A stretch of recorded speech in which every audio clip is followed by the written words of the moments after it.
Hello, നമസ്കാരം. Jose Kachappilly official ചാനലിലേക്ക് സ്വാഗതം. സാമ്പത്തിക കാര്യങ്ങളിലേക്ക് വരുമ്പോൾ ചങ്കരൻ പിന്നെയും തെങ്ങേൽ എന്ന അവസ്ഥയാണോ നിങ്ങളുടേത്? എന്ന് പറഞ്ഞാൽ എന്തൊക്കെ ചെയ്താലും എങ്ങനെയൊക്കെ അധ്വാനിച്ചാലും പിന്നെയും ദാരിദ്ര്യവും കടങ്ങളും ബാക്കി എന്നുള്ള അവസ്ഥയാണോ നിങ്ങളുടേത്? അങ്ങനെയാണെങ്കിൽ നിങ്ങളുടെ പാത്രങ്ങൾ അടിയന്തരമായി ഒരു പരിശോധനയ്ക്ക് വിധേയമാക്കണം. പാത്രങ്ങൾ എന്ന് പറഞ്ഞാൽ ഉദ്ദേശിക്കുന്നത് നിങ്ങൾ അടുക്കളയിലോ വീട്ടിലോ ഉപയോഗിക്കുന്ന പാത്രങ്ങളല്ല.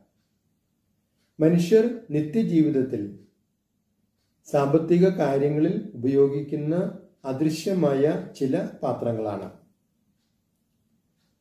ആദ്യത്തെ പരിശോധന എന്ന് പറയുന്നത് നിങ്ങളുടെ പാത്രങ്ങൾക്ക് ആവശ്യത്തിന് വലിപ്പമുണ്ടോ എന്ന് നോക്കുന്നതാണ്. അവ വലുതാണോ ചെറുതാണോ?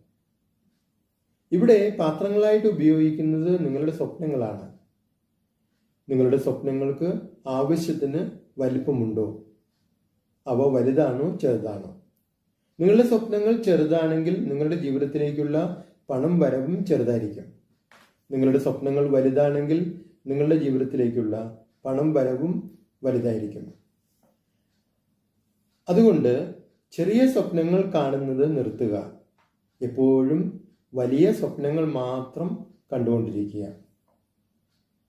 അടുത്ത പരിശോധന എന്ന് പറയുന്നത് നിങ്ങളുടെ പാത്രങ്ങൾക്ക് ചോർച്ചയുണ്ടോ, അവ ലീക്ക് പ്രൂഫ് ആണോ എന്ന് നോക്കുന്നതാണ്.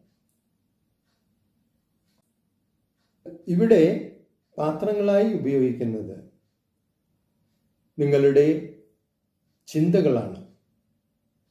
നിങ്ങളുടെ ചിന്തകളിൽ എപ്പോഴും കടന്നു വരുന്നത് കടം എന്നുള്ള വാക്കാണോ?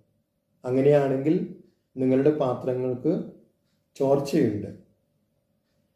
ചോർച്ചയുള്ള പാത്രങ്ങളിലേക്ക് പണം ചൊരിയാൻ കഴിയില്ല. ചൊരിഞ്ഞാൽ ആ ചോർച്ചയിലൂടെ ആ പണം നഷ്ടപ്പെട്ടു പോകും. അതുകൊണ്ട് നിങ്ങളുടെ ചിന്തകളിൽ കടം എന്നുള്ള വാക്കിനെ പരിപൂർണമായി മാറ്റിയിട്ട് ആ സ്ഥാനത്ത് മിച്ചം എന്നുള്ള വാക്കിനെ പ്രതിഷ്ഠിക്കുക. അടുത്ത പരിശോധന എന്ന് പറയുന്നത് നിങ്ങളുടെ പാത്രങ്ങൾക്ക് ആവശ്യത്തിന് ഉറപ്പുണ്ടോ എന്ന് നോക്കുന്നതാണ്.